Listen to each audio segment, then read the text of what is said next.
¿Qué tal? ¿Cómo están? Muy buenos días.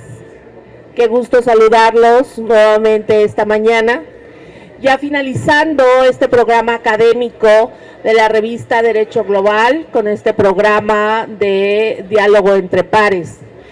Lo cerramos con broche de oro, hablando sobre un libro que se denomina Para lo que sirve el derecho.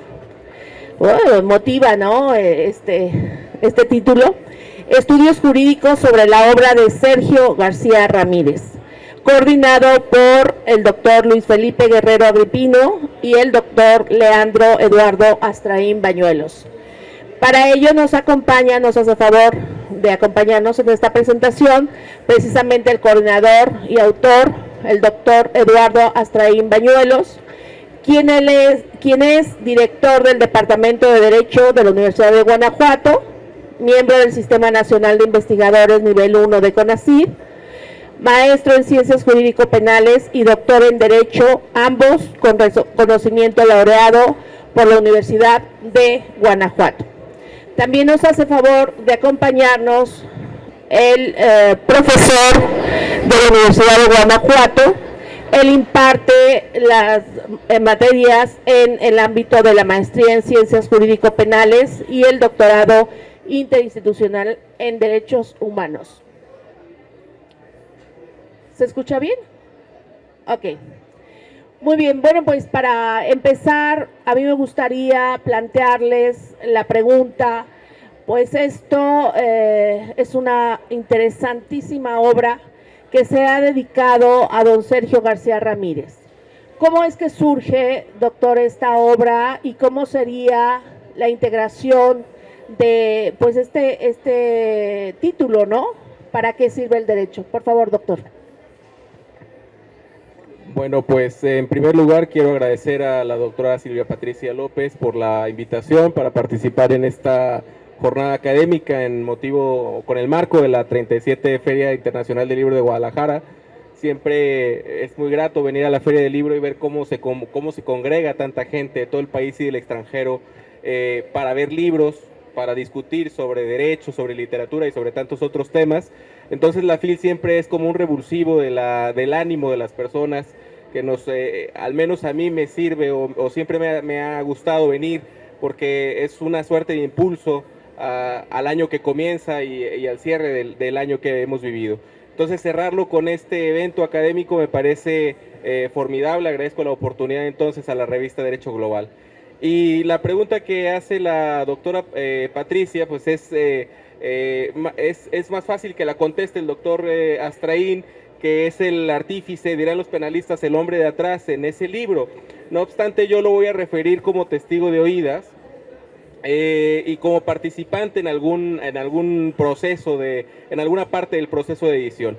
Hace algunos años, 3 si no me falla la memoria, la Universidad de Guanajuato decidió concederle el doctorado honoris causa tanto al profesor Sergio García Ramírez como al profesor de la Universidad de Roma, Luigi Ferraioli.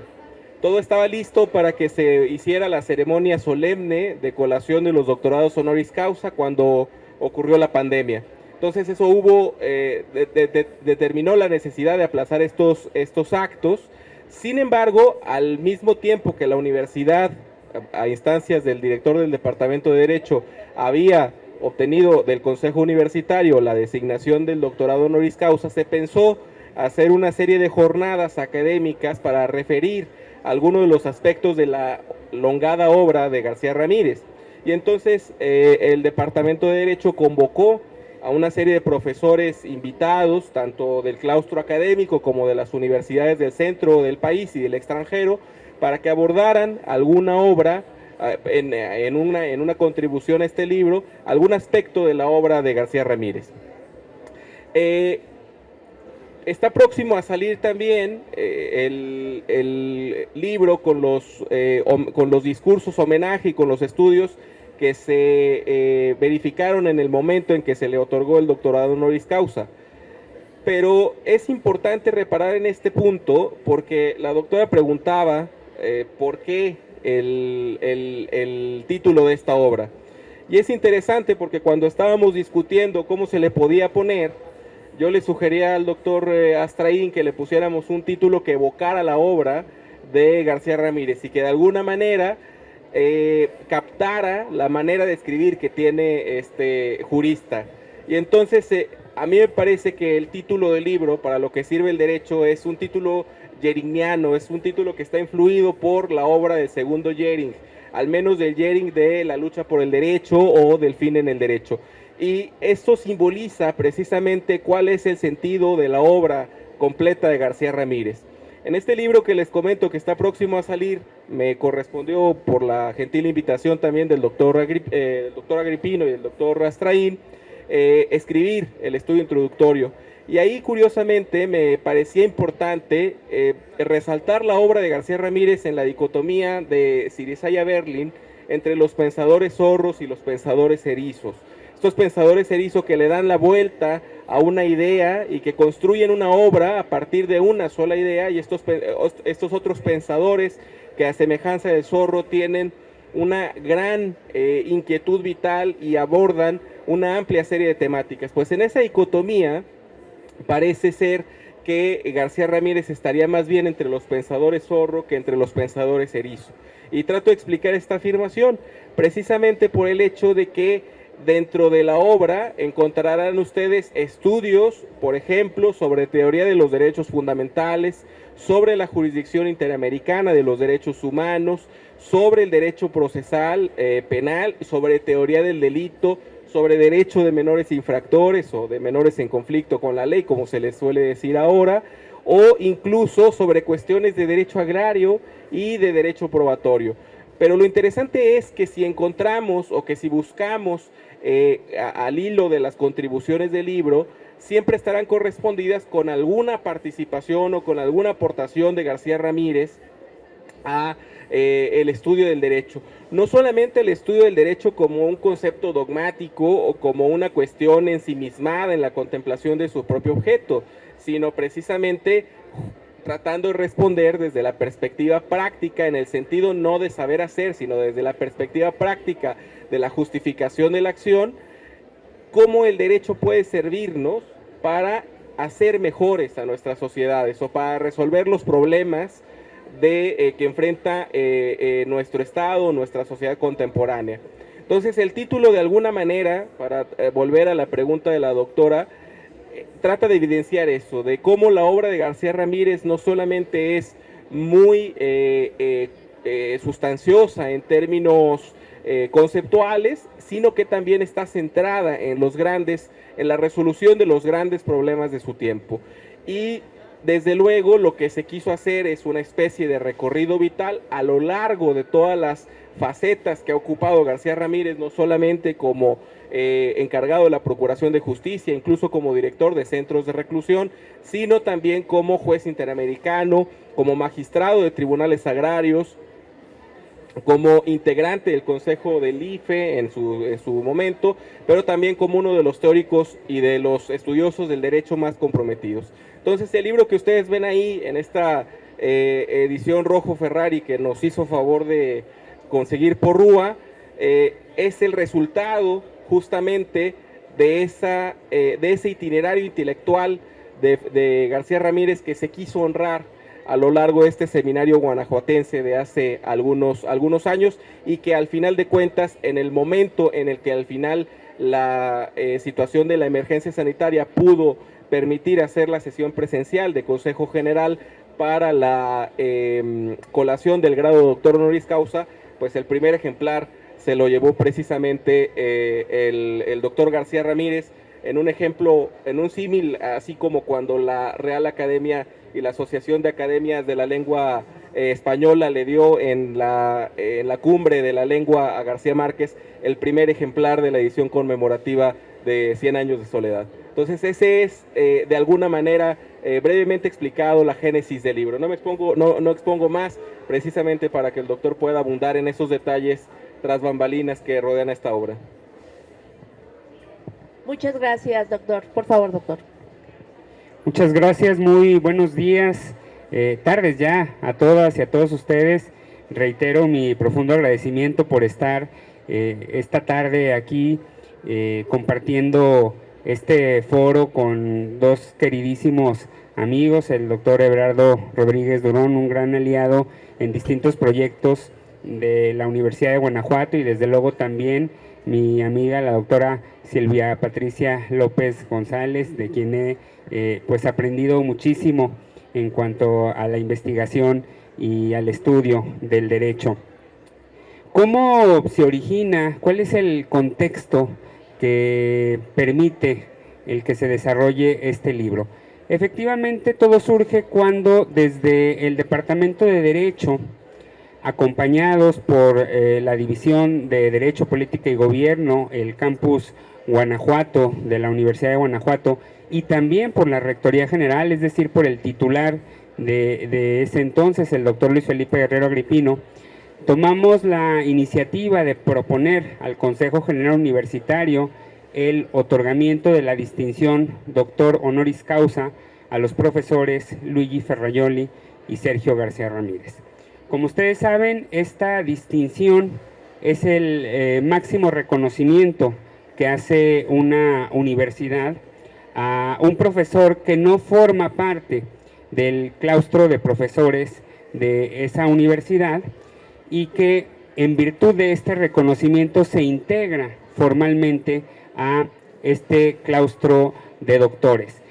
A diferencia del profesor emérito, que es la máxima distinción que se otorga a un profesor de la propia casa de estudios, el grado de doctor honoris causa se otorga a un profesor que no forma parte formalmente de dicha casa de estudios. Y es así cuando efectivamente a finales del año 2019 el Consejo General Universitario decide otorgar por unanimidad estas distinciones a los profesores que he hecho referencia.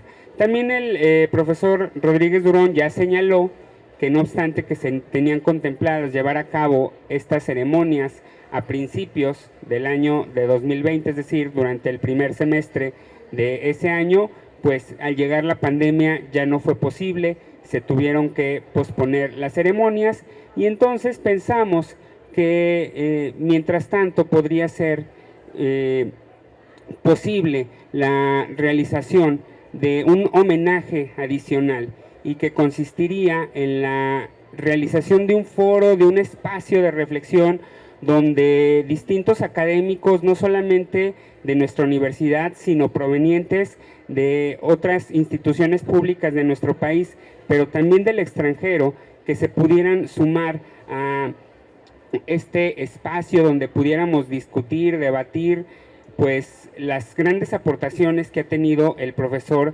García Ramírez en el ámbito del derecho. Y es así como empezaron a llevarse a cabo un seminario que se tituló la figura, el estilo del jurista, conferencia sobre el genio y figura de Sergio García Ramírez. Y comenzamos pues con una participación que nos honró muchísimo, y que fue la del profesor Miguel Polaino Orts de la Universidad de Sevilla, quien estuvo presencialmente en la Universidad de Guanajuato, y con él iniciamos estas conferencias, este ciclo de conferencias donde tratamos las distintas aportaciones que ha hecho el profesor García Ramírez en el ámbito jurídico. Como ustedes saben, difícilmente contamos con juristas que hayan combinado de manera tan magistral el desarrollo científico con el ejercicio cotidiano, el ejercicio práctico del derecho, y uno de ellos es precisamente el profesor García Ramírez, quien a la par de sus desarrollos teóricos, pues también ha tenido importantes cargos en la administración pública. Fue Procurador General de la República, Secretario Federal del Trabajo, Subsecretario de Gobernación, Presidente del Tribunal Agrario, consejero del Instituto Federal Electoral, y bueno, quizás el puesto más importante que llegó a desempeñar fue como juez de la Corte Interamericana de Derechos Humanos, y también su presidente. Entonces, el desempeño del profesor García Ramírez en la administración pública tuvo un papel muy importante en nuestro país, y precisamente en este espacio se quería reconocer todo su trabajo, todas las aportaciones que él ha hecho para la consolidación del Estado democrático en nuestro país. Y bueno, una vez que empezamos a desarrollar estas conferencias, pues decidimos también el que se convirtieran en contribuciones para realizar una obra colectiva. Y es así como empezamos a recopilar con todos los que participaron en este ciclo de conferencias, pues su participación para conformar un libro que realmente fuera un homenaje. Y en ese sentido creo que se cumplió el objetivo con la realización de esta obra, porque en la actualidad pues vemos que se realizan muchos libros en homenaje, pero que las contribuciones no hacen referencia a la obra del autor o a las aportaciones del autor homenajeado. Y nosotros no queríamos que eso sucediera con esta obra. Queríamos que realmente todas las contribuciones partieran de los planteamientos del profesor García Ramírez, y en la medida de lo posible que también se hiciera una aportación adicional a lo que ha señalado el profesor, y con ello realmente realizar un homenaje al autor. Y pues es así como, además de los que participaron en el ciclo de conferencias, también hubo interés de otros juristas en sumarse y completar esta obra, que efectivamente se le entregó de manera física una vez que se llevó a cabo ya la ceremonia de colación del doctorado honoris causa en la Universidad de Guanajuato. Entonces, esta es la génesis de este texto. Muy interesante, y además muy bien aprovechado ese tiempo, que no se pudo por la pandemia. Entonces yo creo que él estuvo muy contento de ello. Un gran profesor, muy querido, y además jalisciense. Así que nosotros también tenemos que hacer nuestra tarea, ojalá que sea pronto, para pues también poder homenajearlo como se debe. En cuanto al contenido, pues tenemos profesores españoles, tenemos profesores también de la UNAM, profesores de Guanajuato, no sé si me falta alguna otra zona geográfica, por nombrar algunos: Miguel Polaino Navarrete, Miguel Polaino Orts, desde luego el rector, ¿no? O rector, recientemente rector, Luis Felipe Guerrero Agripino, Teresita de Jesús Rendón Huerta, Gabriela Espinosa, Julieta Morales Sánchez, Lisbeth Xochitl Padilla Sanabria, Armida Balbuena, Alfredo Muñoz Delgado, Susana Martínez Nava, que nos acompañó el día de ayer, Carlos Zamarri Paguirre, Carlos Iván Ramos Herrera, Javier Gómez Cervantes, Claudia Araceli Jiménez González, Odilisa Gutiérrez Mendoza, Carla Alejandra Escárcega Robledo, que también pues tenemos planeado que viniera, no, por cuestión de agenda no pudo, pero muy querida también compañera, Jesús Arellano Gómez, Juana María Villafana Faña, Vallejo.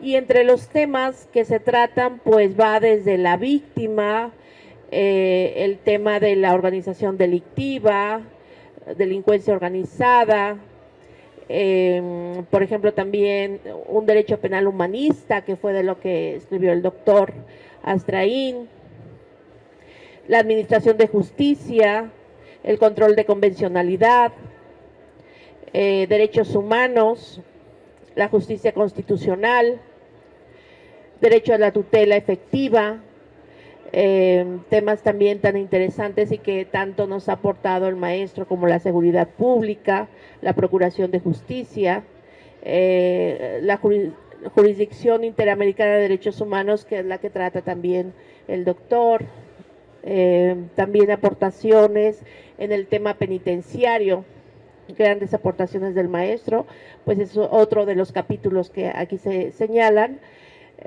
También el tema de la ley de perspectiva de género, temas de constitucional, procesal penal, tribunales agrarios, derecho penal internacional, autonomía universitaria y también la ética y el servicio público.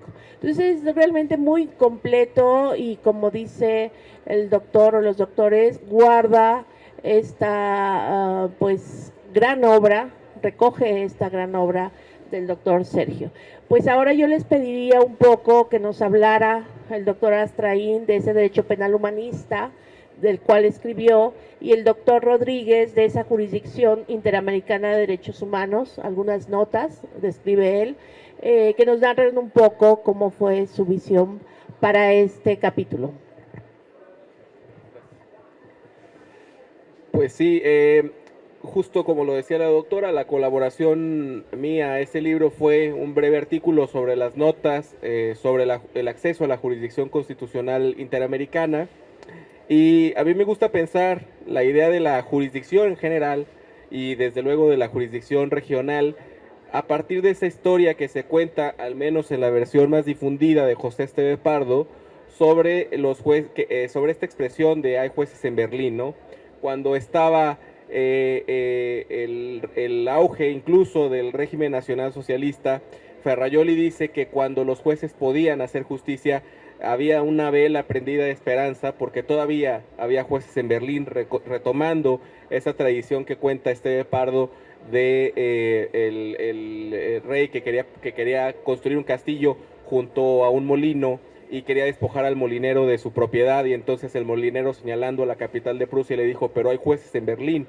Y efectivamente, después de eso, el rey no pudo quitarle el molino y tuvo que reconocer efectivamente que había una decisión jurisdiccional que podía imponérsele incluso coactivamente. Pues así como en esta alegoría se habla de la preeminencia de la función judicial al final para la adjudicación de los derechos, pues tendríamos que reconocer efectivamente que al mismo tiempo que existe en nuestros sistemas nacionales una jurisdicción encargada de tutelar los conflictos por asignación derivados del reconocimiento de los derechos que hacen nuestras constituciones, así a nivel regional existirá o deberá existir un tribunal internacional que tenga como principal función velar por la integridad de las declaraciones de derechos humanos que integran el corpus interamericano.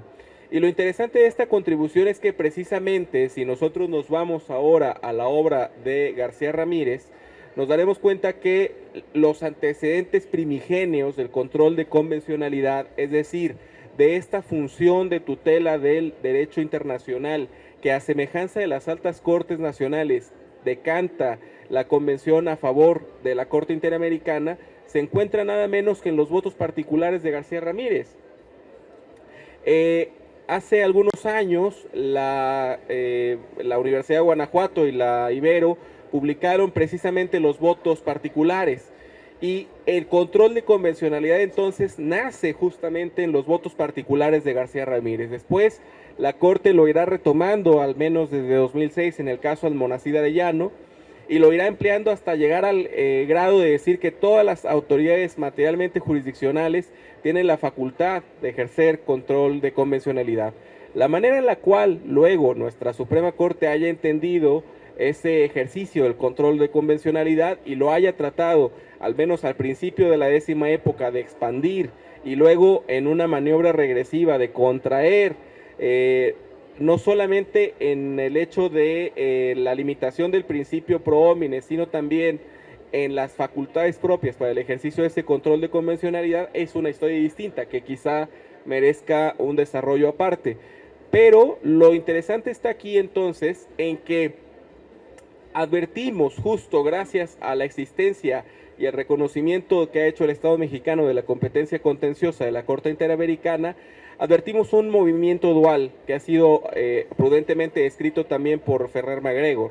en el sentido de que existe una constitucionalización de los contenidos del derecho internacional, por cuanto la jurisprudencia de la Corte Interamericana viene a formar parte de nuestro propio bloque de constitucionalidad, y al mismo tiempo existe una constitucionalización o una internacionalización del derecho constitucional, en la medida también en que la Corte Interamericana debe ver a la Convención de Derechos Humanos y a todas las convenciones que integran el bloque de derechos humanos o de derechos fundamentales de fuente internacional como una carta magna de carácter regional. Y advertimos entonces cómo el derecho tiene que abrirse, al menos en estas dos facetas, en la parte del control de la convencionalidad por parte de los jueces locales y del control de convencionalidad en sentido amplio por parte de la Corte Interamericana. Y quiero retomar solamente para concluir un aspecto que señalaba Eugenio Raúl Zaffaroni en un seminario que le organizaron también en la Universidad de Guanajuato hace algunos años. Al final de su ponencia sobre los derechos humanos, decía que en realidad no debemos esperar que la Corte Interamericana sea la panacea de nuestros derechos, que no podemos esperar que la Corte venga a suplir las actividades que le corresponden a los agentes internos, a los estados, en las labores de defensa, de salvaguarda, de protección de los derechos humanos. La Corte Interamericana funciona solamente, y si quiere ser eficaz, solamente podrá ser entendida como aquel juez que estaba en Berlín y que va a funcionar cuando todos los demás mecanismos fallaron. Y los mecanismos que están antes de la Corte Interamericana son las autoridades de los estados nacionales. Entonces Zaffaroni, en una idea bastante lúcida, decía: la Corte Interamericana es solo la última garantía de los derechos, pero poco podrá hacer la Corte si las autoridades de cada uno de los estados que forman el bloque regional no interiorizan en sus propias legislaciones las garantías primarias y secundarias para hacer efectivos los derechos. Entonces, el sentido final de la contribución es otra vez en esta idea muy de Jhering, de pensar que un derecho desposeído de eficacia al menos en sus mecanismos de garantía, es como un fuego que no quema, es como una contradicción en los términos. Los derechos deben ser eficaces y el tema de nuestro tiempo no tanto es el de fundamentarnos, sino desde luego volverlos efectivos. Y este libro, al menos en esta parte de la contribución al estudio de la jurisprudencia interamericana, está centrado desde esa perspectiva metodológica, digamos. Muchas gracias, doctor. Por favor, doctor. Muchas gracias. En el caso de nosotros, nuestra contribución en el texto tiene que ver con el derecho penal, que es una de las ramas que más ha trabajado el profesor García Ramírez, y en ese sentido, pues nosotros quisimos en el texto reconocer las aportaciones que ha hecho el profesor García Ramírez en este ámbito, pero también identificar que la política criminal actual nada o poco tiene que ver con ese derecho penal garantista que hemos construido, al menos constitucionalmente, desde que el Estado mexicano obtuvo su independencia de la corona española. El día de ayer, precisamente en el foro en el que reflexionábamos sobre los retos de la delincuencia transnacional, señalábamos cómo esta política criminal actual se caracteriza por la restricción de los derechos humanos, y entonces estamos en una tendencia regresiva de los derechos humanos en el sistema penal. No obstante que en nuestro país una de las principales preocupaciones que se han tenido desde que se obtuvo la independencia fue precisamente contar con un proceso penal realmente democrático. En todas las constituciones, en todos los ordenamientos supremos que hemos tenido en nuestro país, se reconocen derechos humanos de naturaleza penal. Incluso la primera constitución mexicana federal que tuvimos, la de 1824, que no tenía una declaración de derechos humanos, es decir, no contenía la parte dogmática, sino solamente la orgánica, pues aun cuando no tenía parte dogmática, sí reconocía algunos derechos humanos a los destinatarios del sistema penal, como el non bis in idem, la prohibición de la tortura, de penas trascendentales, etc. Esa era la importancia que se le pretendía dar al proceso penal, de que fuera realmente respetuoso de los derechos humanos. Pero en la actualidad estamos viviendo una tendencia que no es acorde a esta progresión penal, sino que pretende eficientar el derecho penal a través de las restricciones. Y lo más preocupante es que estas restricciones empiezan a constitucionalizarse. Esto es, desde el año de 1993 encontramos en la Constitución una serie de reformas que han limitado los derechos humanos de naturaleza penal de todos aquellos que son destinatarios de este sistema. Y eso es realmente preocupante. Pensemos tan solo en tres figuras paradigmáticas, como son el arraigo, la prisión preventiva oficiosa y la extinción de dominio. Instituciones que son incompatibles con el derecho internacional de los derechos humanos, pero también con el propio derecho penal garantista que hemos ido desarrollando en nuestro país. Y en el libro, en mi contribución, yo pretendí retomar esta figura del control de convencionalidad y entender que a través de ella podemos hacer frente a esta tendencia regresiva en nuestro país. Ya lo señalaba el profesor Rodríguez Durón, la importancia que tiene esta contribución no solo en nuestro país, sino en todo el sistema interamericano.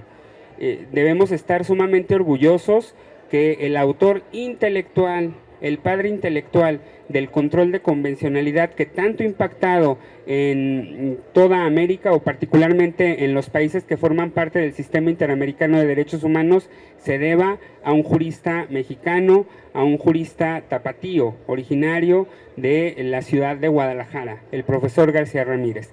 Y como lo refiere el profesor Rodríguez Durón, efectivamente él identificó que el Tribunal de San José llevaba a cabo una función muy similar a como lo hacen los tribunales constitucionales.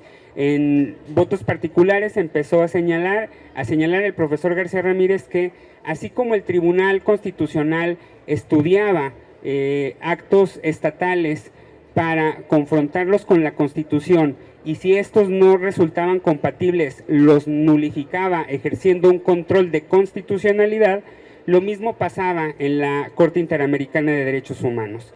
Analizaba los actos estatales y los confrontaba con la Convención Americana sobre Derechos Humanos, y si resultaban incompatibles, entonces los nulificaba, ejerciendo un control de convencionalidad, una especie de control de convencionalidad.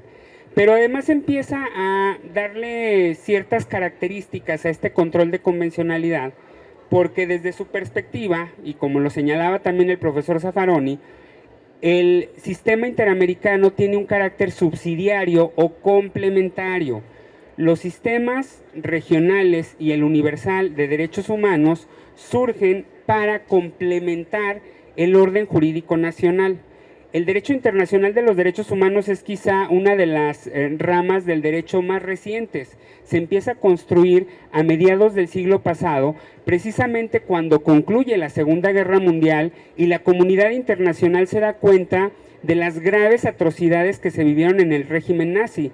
Y entonces se evidencia que frente a un régimen totalitario, el orden jurídico interno resulta insuficiente para proteger al ser humano. Y precisamente por ello se empieza a construir un nuevo orden jurídico de carácter supranacional, pero complementario de los órdenes jurídicos nacionales, y que se basa en el reconocimiento de la dignidad humana.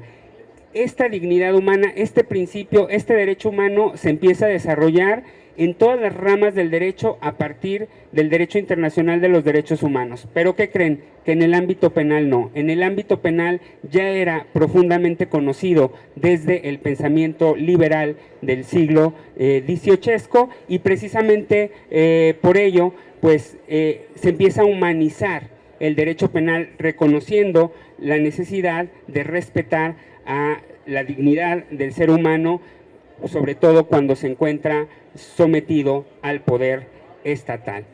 Y como el sistema interamericano tiene un carácter subsidiario o complementario, es que corresponde a los jueces nacionales llevar a cabo este control de convencionalidad de manera oficiosa. Así se empieza a construir esta figura. García Ramírez la entiende que debe ser ejercida por los jueces nacionales. No cualquier autoridad puede llevar a cabo este control de convencionalidad. Sin embargo, la Corte Interamericana en recientes criterios ha ido ampliando el espectro de protección de esta institución, lo cual también puede ser cuestionable. ¿En qué medida? Pues en que no todas las autoridades están preparadas realmente para llevar a cabo un control de convencionalidad e inaplicar normas. Eso genera un verdadero riesgo para la seguridad jurídica. Y bueno, pues en recientes criterios ya señaló la Corte Interamericana que todas las autoridades deben de ejercer el control de convencionalidad. Pero ¿cómo lo deben de ejercer? No lo señala la Convención Americana sobre Derechos Humanos, tampoco lo hace la Corte Interamericana, es decir, no hay un modelo. ¿Cómo se va a ir ejerciendo? Dependerá de cada estado y del ámbito competencial de las distintas autoridades. ¿Qué pasó en México? ¿Cómo se empieza a adoptar el control de convencionalidad en nuestro país? Pues cuando se condena al Estado mexicano en el caso Radilla Pacheco, en uno de los puntos resolutivos, la Corte Interamericana de Derechos Humanos condena al Estado mexicano a que lleve a cabo por parte de los jueces de este control de convencionalidad. La condena se da en noviembre de 2009, se notifica al Estado mexicano a principios de 2010 y el entonces presidente de la Suprema Corte de Justicia de la Nación hace una consulta a los ministros y les pregunta si la sentencia de la Corte Interamericana también obliga a la Suprema Corte de Justicia de la Nación. Y empieza a haber todo un debate en la Corte donde no se logran consensos, donde no se llegan a acuerdos. Hay dos tendencias opuestas en los ministros de la Corte, una que consideraba que la sentencia de la Corte Interamericana no los obligaba a ellos porque ellos eran el Tribunal Supremo del país y que constitucionalmente pues no podían reconocer a ningún tribunal por encima de ellos. Y por otra parte había otra corriente de ministros, llamémosle vanguardistas, internacionalistas, que reconocían pues que al estar sometido a un sistema interamericano, al estar sometido a una competencia contenciosa, el Estado mexicano había cedido parte de su soberanía en ejercicio de su propia soberanía y por lo tanto tenían que observar la condena en el caso Radilla Pacheco, y no solamente esa, sino todas las condenas al Estado mexicano. La discusión estaba entrampada, no se llegaba a resolver esa consulta que había hecho el ministro presidente Ortiz Mayagoitia en ese momento, pero llega el año 2011 y con él dos acontecimientos de particular importancia.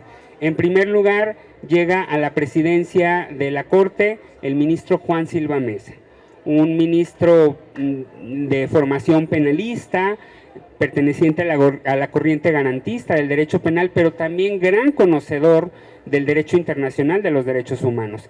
Y desde luego que él iba a llevar a la Corte hacia un respeto de los derechos humanos. Él mismo, en su proyecto para llegar a la presidencia de la Corte, reconocía la necesidad de renovar muchos de los criterios de la Suprema Corte. Él decía que muchos de esos criterios habían sido desarrollados en el marco de un régimen con ciertos rasgos autoritarios y que por lo tanto se tenía que renovar el propio método decisorio de la Corte y sus propios criterios. Ese es un acontecimiento que va a marcar el rumbo de la Suprema Corte y los cambios en los criterios. Pero otro, que es el más importante sin lugar a dudas, es la reforma del año 2011. Por virtud de esta reforma en materia de derechos humanos, se elevan a rango constitucional los derechos humanos de fuente convencional y además se obliga a todas las autoridades a respetar, proteger, promover, garantizar los derechos humanos en el ámbito de sus competencias. Y ya con este nuevo marco constitucional, pues la Corte reconoce la obligación de todas las autoridades también de llevar a cabo este control de convencionalidad. Pero como también lo señaló el profesor Everardo Rodríguez, pues la Corte se asustó con lo que pasó después de esta resolución del expediente Varios 912 de 2010, donde abrieron demasiado la puerta. Muchos jueces con ánimos más protagonistas que garantistas se empezaron a apartar de lo contenido en las leyes y entonces vieron la necesidad de limitar pues esos alcances de la resolución del expediente Varios 912 de 2010.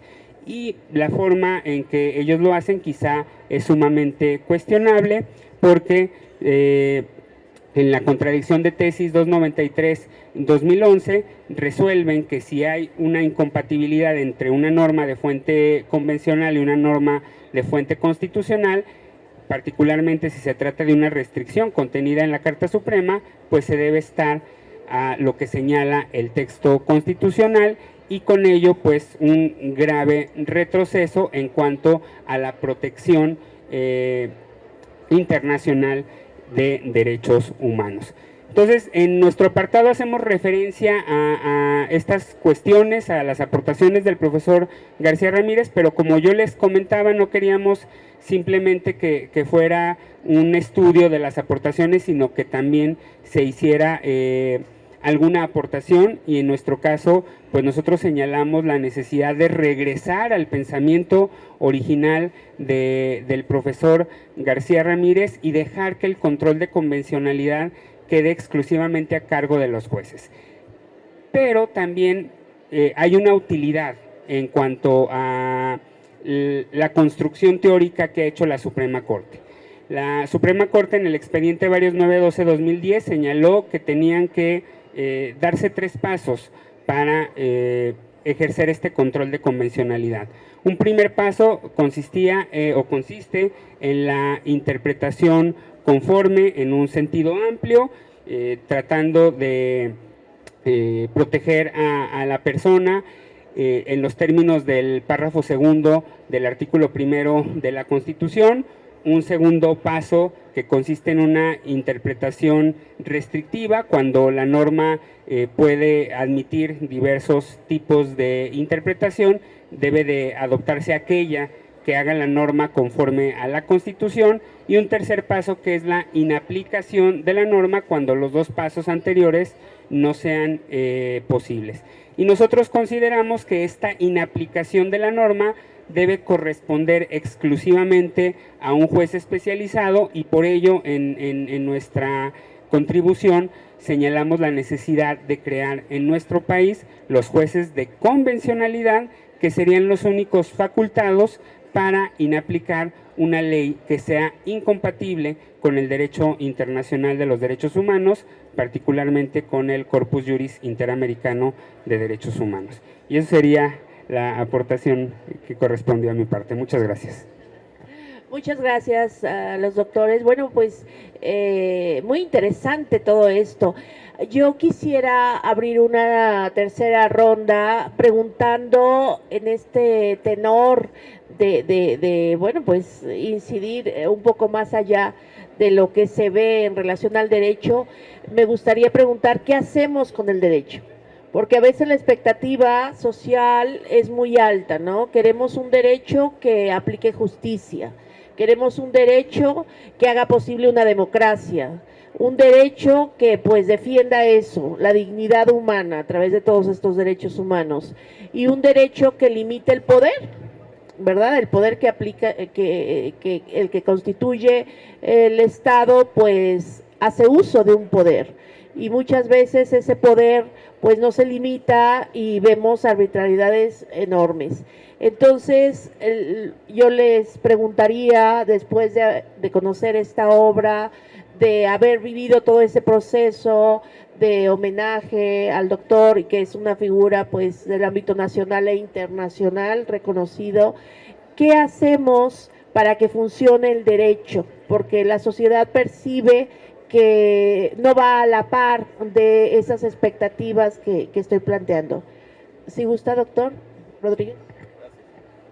Bueno, la pregunta es ciertamente ardua. Y yo creo que habría, desde mi perspectiva al menos, que enfrentarla desde dos puntos. El primero es que justamente la ciencia del derecho actual debe, junto con estas concepciones del derecho estructurales, enfocarse también en los estudios de carácter funcional o en las perspectivas del derecho o en las concepciones del derecho centradas en qué es lo que esperamos de las normas jurídicas o para qué sirven esas normas jurídicas. Y estos estudios funcionales del derecho no solamente están o responden a la pregunta de cómo están compuestos los sistemas jurídicos en términos de jerarquía, o como diría Raz, estas arborescencias que surgen a partir de la norma fundamental, sino que en todo caso tendríamos que ver cuáles son estas funciones que el derecho tiene que realizar, y que junto a la seguridad jurídica, que es uno de los valores esenciales del derecho, de los cuales no puede abjurar, ni tampoco abjurar de esa dimensión institucional del derecho centrada en la coacción, existen toda otra serie de valores que también pretenden asegurar las normas jurídicas, a saber, por ejemplo, la dignidad humana, que es la fuente o el metaprincipio del cual se pueden desprender todos los derechos fundamentales. Y entonces yo creo que lo que tendríamos que propiciar en las investigaciones que hacen los juristas sobre su propio objeto es ya no ver esta separación del derecho entre si está conformado por reglas o por principios, sino por un conjunto de normas jurídicas con condiciones de refutación. Y estas condiciones de refutación se harán más claras conforme vayan incrementando las facultades de los organismos o de los operadores jurídicos que tienen confiadas la aplicación de esas normas. Para recuperar una idea que hace poco deslizaba el doctor Astraín, no será lo mismo, por ejemplo, que un juez municipal ejerza control de convencionalidad o a que lo haga uno de los ministros de la Suprema Corte. Entonces, la idea es la misma, solo tenemos que acotarla en función de un principio formal que tiene que ver con la autoridad del derecho y que está vinculado con la noción de competencia. Y esta idea no es ajena al positivismo jurídico. Hace pocos días leía también el libro que se escribió con motivo de la jubilación de Juan Ruiz Manero en la Universidad de Alicante, que es una obra esencialmente bajo el mismo modelo de la nuestra, donde Moreso, justamente en la colaboración en homenaje a Ruiz Manero, decía: el derecho debemos entender que el derecho funciona como una gárgola que está hueca por dentro, y que por ese canal de desagüe por donde se puede correr el agua de la lluvia, corren también ciertos valores que están limitados por esta oquedad, que es en todo caso el principio de la propia autoridad institucional del derecho. No podemos deshacernos del principio de la autoridad institucional del derecho, pero sí podemos hacer muchas cosas más si a partir de esa serie de criterios formales llenamos las normas jurídicas de contenidos valiosos. Para decirlo por último con las palabras de Calamandrei, en el molde de la ley se puede vaciar oro o plomo, decía Calamandrei, y digamos que nuestras constituciones tendrían que propiciar la mejor imagen de esa práctica social compleja que es el derecho, y los juristas, en lo que a ellos les corresponde, tendrían como principal función hacer lo mejor posible con esos materiales dados por el legislador y por los jueces. Muchas gracias, doctor. Por favor, doctor. Bueno, en todos los estados democráticos, aún en las democracias más consolidadas, las tentaciones autoritarias siempre están presentes, siempre están latentes. Y me parece que debemos seguir apostando por el derecho para la solución de los conflictos y para normar la vida en sociedad. Y en ese sentido creo que hay algunas personas que se han desencantado por el derecho, incluso estudiantes, estudiosos del derecho, que después de ejercerlo varios años se desencantan y dicen es que hay una desvinculación entre lo que dice la norma y lo que pasa de manera cotidiana, y prefieren ejercer otras profesiones desencantados por el derecho. Yo creo que en nuestro caso no debe pasar eso, debemos seguir apostando por este instrumento que es valiosísimo para respetar al ser humano. Creo que debemos luchar por construir un derecho que sea acorde a la dignidad humana, porque finalmente también el derecho puede ser un instrumento utilizado por los regímenes totalitarios para pulverizar la dignidad humana. Entonces, debemos de apostarle a la construcción de un derecho desde los derechos humanos que realmente impacte de forma transversal en todas las áreas, en todas las ramas del derecho. Hace un rato decía, en el derecho penal es muy claro cómo se da esta vinculación entre derechos humanos y sistema penal, pero la realidad es que a partir del desarrollo del derecho internacional de los derechos humanos ya impacta en todas las ramas. Lo podemos ver con mucha claridad en el derecho familiar.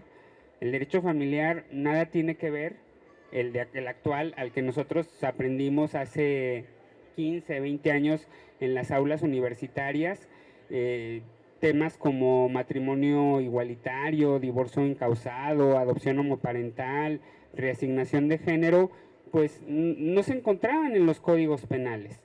Y es precisamente a partir del reconocimiento del libre desarrollo de la personalidad, del respeto a la integridad personal, que se han transformado estas ramas jurídicas para ser acorde a los nuevos tiempos que estamos viviendo. Entonces me parece que el derecho debe de servir para resolver los conflictos sociales, pero hacerlo desde un marco de racionalidad, de certeza jurídica y de respeto a los derechos humanos. Reitero mi agradecimiento por estar esta mañana aquí. Muchas gracias. Bueno, y yo no voy a omitir una última pregunta a dos destacados penalistas. Se habla de que estamos en un tiempo de un derecho penal populista, ¿no? Los legisladores abusan, se crean nuevas figuras jurídicas, tipos penales, pues para convencer como que estamos haciendo las cosas bien, como que si se está realmente controlando la comisión de delitos, etcétera, etcétera. Entonces yo preguntaría, ¿hacia dónde va el derecho penal en México?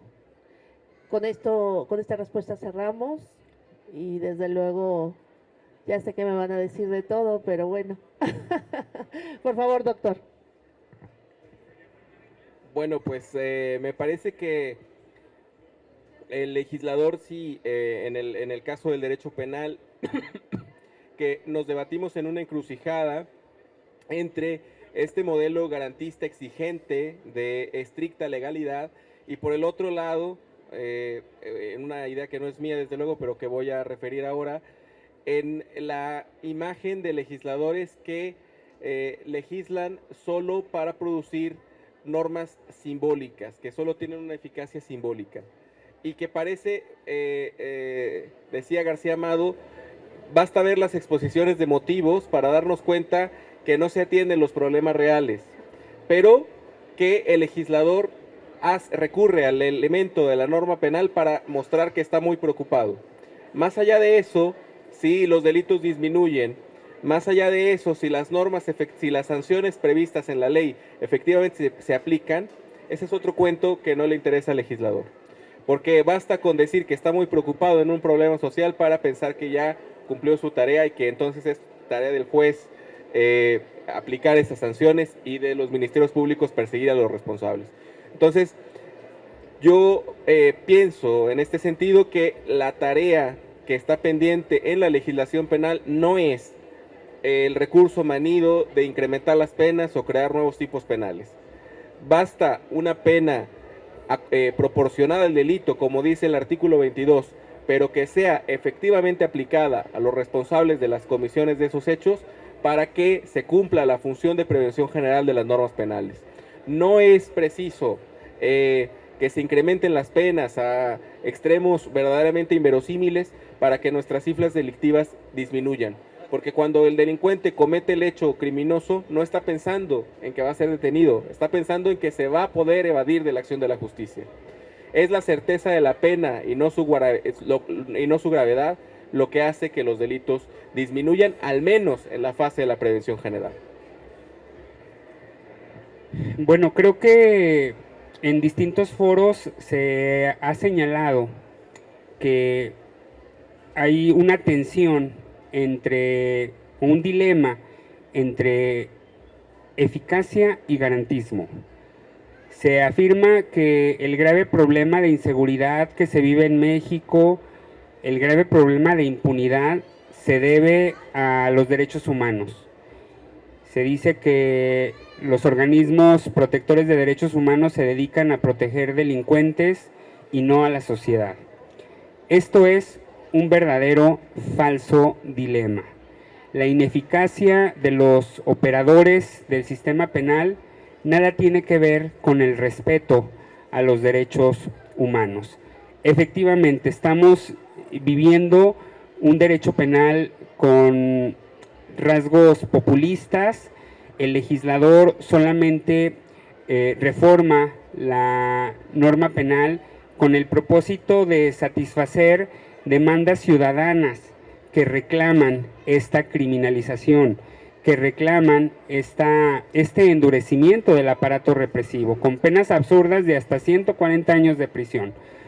Desde luego que eso no va a resolver los problemas sociales, no van a resolver las problemáticas relacionadas con la inseguridad pública, con la violencia tan exacerbada que estamos viviendo en nuestro país. Tenemos que atender las políticas públicas que efectivamente respondan a las causas de la delincuencia.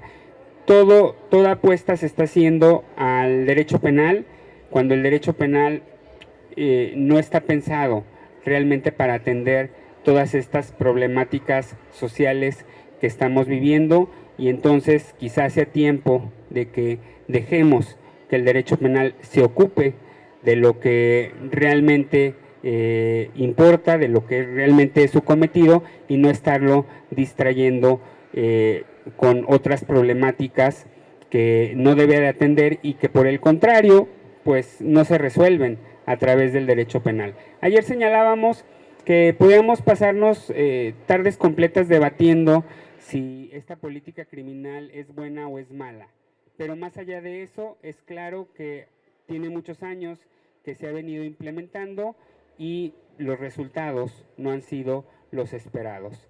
La violencia cada vez aumenta a niveles exorbitantes, la impunidad sigue muy presente, violaciones a derechos humanos siguen siendo una práctica cotidiana, desapariciones forzadas, torturas, tratos crueles, inhumanos o degradantes. No podemos hablar de un Estado de Derecho, aunque la Constitución reconozca derechos humanos, aunque la Constitución hable de una separación de poderes, aunque la Constitución establezca límites al poder público, si estas directrices, estas normas no se viven, no se respetan de forma cotidiana. Entonces es necesario repensar esta política criminal actual. Y con esto concluiría. Muchas gracias a ambos por estar con nosotros en esta magnífica presentación de la obra, que también es, bueno, pues para tomarse en cuenta para qué sirve el derecho, estudios jurídicos sobre la obra de Sergio García Ramírez. Bueno, pues con esto terminamos el programa académico de la revista Derecho Global. que a lo largo de todos los 9 días de la FIL estuvimos aquí, estamos muy contentos. Se acaba de dar una rueda de prensa por parte de la directora de la FIL, la maestra Marisol Schultz, en donde dice que tenemos una cifra récord en asistentes a la feria. En el 2019 fue la feria antes de la pandemia que más asistentes tuvo, pero en esta ocasión se ha llegado a la cifra récord de 857,000 visitantes. 857,315 asistentes cuando hicieron el conteo. Esto es, faltan agregar los que se sumen el día de hoy. Y bueno, pues por nuestra parte también tenemos buenas cuentas. Nosotros realizamos 57 paneles con 14 mesas de discusión, 6 presentaciones de libro, 30 horas en total de grabación, de conferencias, y asistieron 14 universidades diferentes a participar con nosotros. Todo esto se debe obviamente al esfuerzo de todos los autores que han participado a lo largo de los 9 años que tiene la revista de vida. Nosotros acabamos de publicar el 1 de noviembre la revista número 25. Como ustedes saben, esta revista es trimestral, 3 números por año, entonces estamos realmente muy contentos. Les agradecemos a todos su participación, a Jonathan, que bueno, ya estamos los dos pero fritos, a todos los estudiantes de Derecho, a mis alumnos de Derecho Penal, a mis alumnos de Criminología, de verdad que les doy las gracias porque también ustedes con su participación han hecho posible que nosotros pues cerremos ese círculo que se plantea cuando hay una propuesta de realizar un evento académico. Y es que llegue a todos ustedes y se vayan con ideas claras, con ideas renovadas de lo que es el derecho. Les agradecemos mucho y felicidades a todos por participar en la FIL 2023.